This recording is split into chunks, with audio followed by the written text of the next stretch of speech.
Assalamualaikum warahmatullahi wabarakatuh. Kembali lagi bersama kami dalam program podcast Suara Dakwah Ibarik Kementerian Agama Kabupaten Sidoarjo. Bersama kami ada narasumber yang sudah berpengalaman yang di bidang pendidikan dan juga keagamaan, yaitu Bapak Muhammad Ansori MPhil.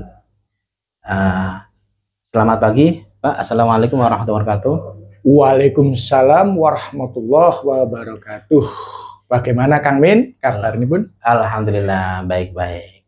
Kesempatan pagi hari ini kita akan membawakan tema dengan memperingati Hari Santri Nasional 2025 untuk mengawal Indonesia merdeka menuju peradaban dunia. Jadi kita peringati di Hari Santri ini karena Hari Santri ini sebagai peringatan bagaimana santri-santri dulu kemudian memperjuangkan sampai di gerbangnya, kemudian sampai di peradaban keemasannya ke depannya. Jadi paling tidak kita mengetahui sejarah santri itu sendiri, kemudian santri ini apa kontribusinya untuk bangsa ke depannya. Mungkin bisa disampaikan oleh Bapak narasumber, disilahkan. Terima kasih Kang Min. Assalamualaikum warahmatullahi wabarakatuh. Waalaikumsalam. Sebagaimana kita ketahui bahwa istilah pesantren itu hanya ada di Indonesia, merupakan kata serapan. Santri berasal dari bahasa Sanskerta, cantrik. Sedangkan artinya tempat. Menurut Dr. Zamasari Taufir dalam bukunya Tradisi Pesantren, orang yang pertama kali menulis tentang pesantren adalah Dr. Zamasari Taufir, studi tentang pesantren Tebuireng. Kedua, orang yang meneliti tentang pesantren adalah Profesor Mastuhu dari UIN Jakarta dengan bukunya Bilik-Bilik Pesantren. Teorinya juga sama. Ketiga, orang yang menulis tentang pesantren secara objektif adalah Profesor Nurholis Majid dengan judulnya Bilik-Bilik Pesantren. Kalau Profesor Mastuhu Dinamika Pesantren kalau nggak salah bukunya di tahun 90-an.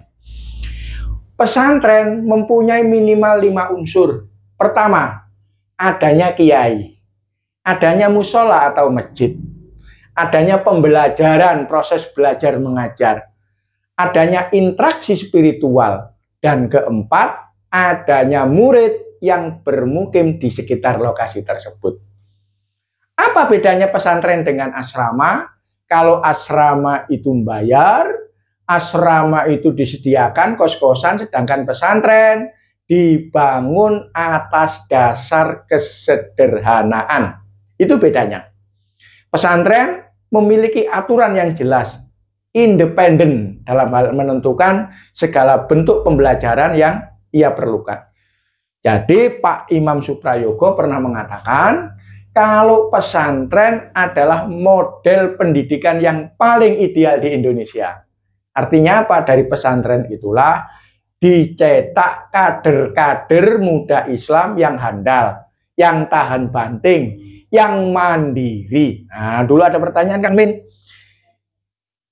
Baik mana mantan santri apa mantan maling? Nah, kalau mantan santri bisa jadi maling, jadi koruptor dan lain sebagainya. Tapi kalau mantan maling bisa menjadi santri. Jadi santri tidak mengenal batas dan waktu. Yang membedakan seorang itu santri adalah ketika ajal menjemput. Nah, selama napasnya itu masih bergetar, tangan masih bisa bergerak, kaki bisa melangkah, maka mental santri tetap melekat, mandiri, amanah. Seperti itu, hidupnya penuh kesederhanaan, jauh dari kalimat dan kamus-kamus hedonisme. Itu.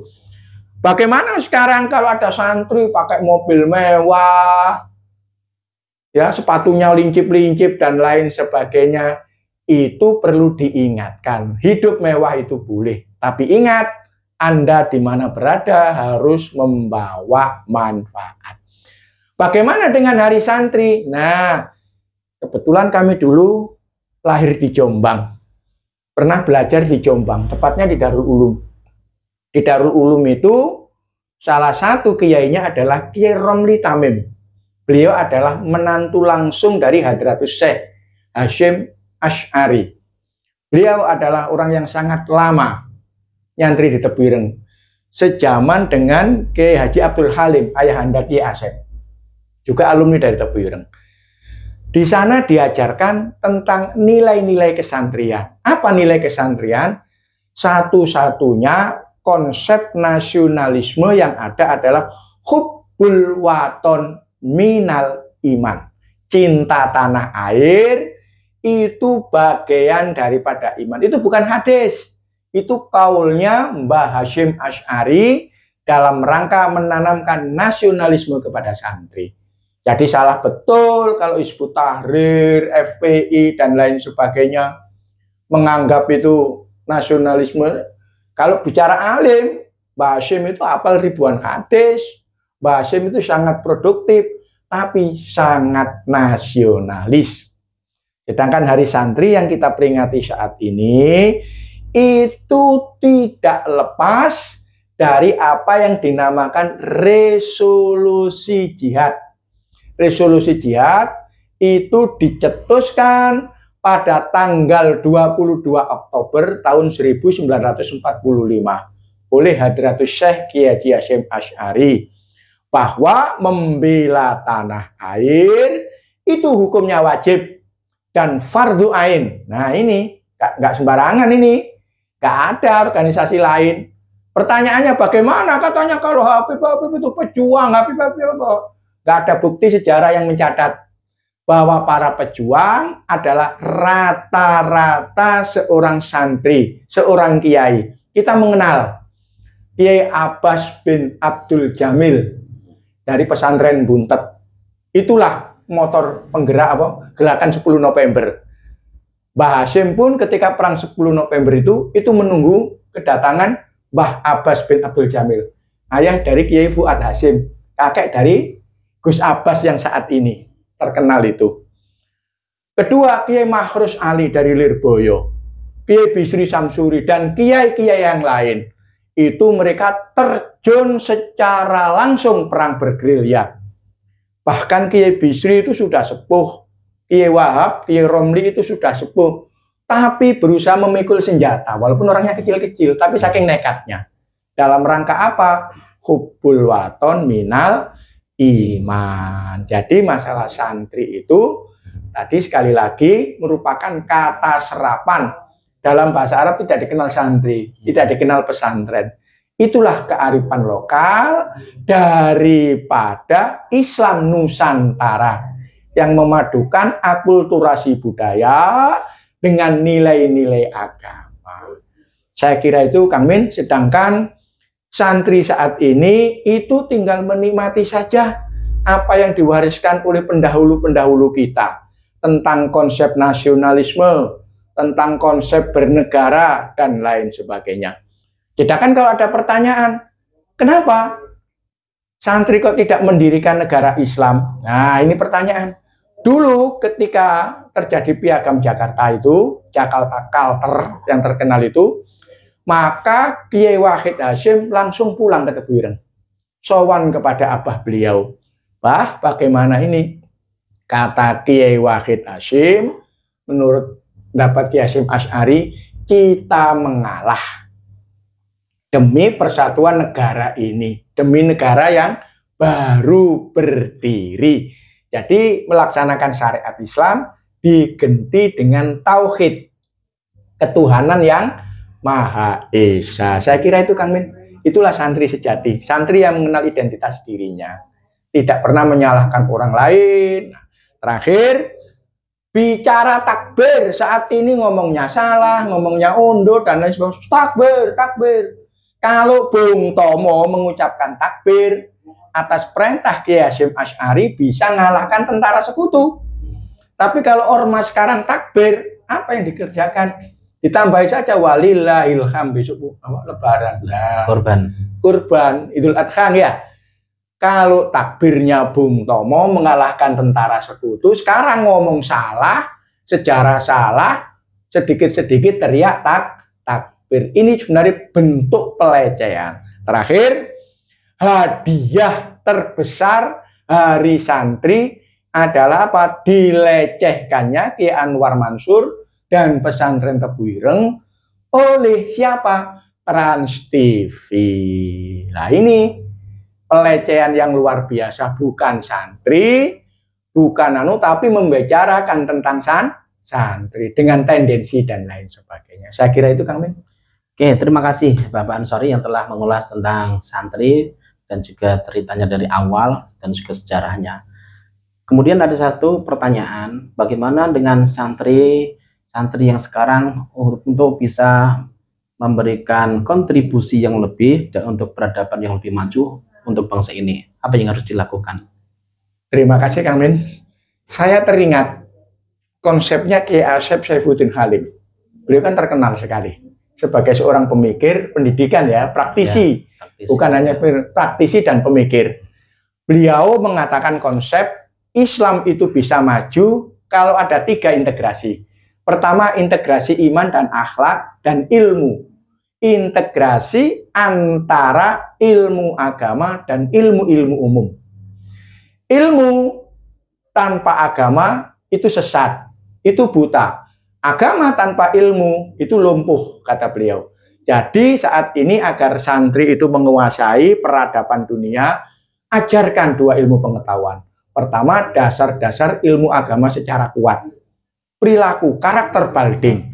Kedua, ajarkan ilmu-ilmu modern. Jadi sudah saatnya santri kuliah di UNER, santri kuliah di ITB.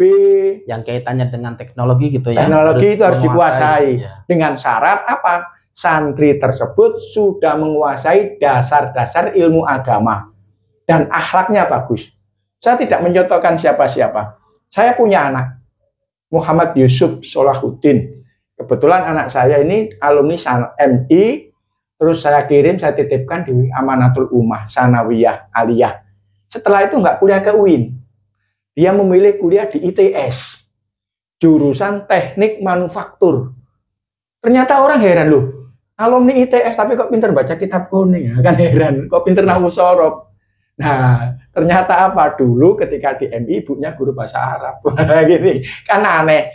Pernah ngajar itu. Artinya apa? Dia menguasai ilmu-ilmu saintik, tapi juga menguasai dasar-dasar keagamaan. Sekarang ini kita banyak kok birokrat yang berlatar belakang santri. Kita mengenal Pak Mahfud MD, itu berlatar belakang santri, alumni dari pesantren Kerapia, Al-Munawir kan? Al-Munawir juga. Kerapia. Pak Saifullah Yusuf itu dari Tebu Ireng. Terus ada lagi Pak Muhaimin itu dari Mambaul Ma'arif Denanyar. Itu semuanya berlatar belakang santri. Dan banyak lagi, masih banyak. Jenderal mungkin Pak ada Kang Min. Ada yang dari santri juga ya. Kang Min pernah mendengar Pak Dudung Abdurrahman. Pak Dudung. Mantan Kepala Staf Angkatan Darat.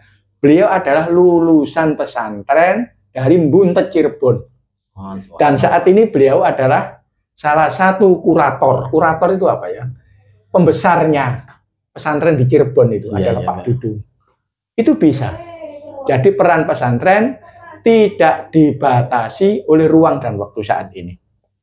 Saya kira itu. Alhamdulillah, berarti santri-santri yang sudah lulus kemudian tersebar di mana-mana di bangsa Indonesia khususnya ini ya, kemudian menduduki tempat-tempat yang sangat strategis untuk juga sebagai kontribusinya dan juga untuk sebagai benteng pertahanan Indonesia ini.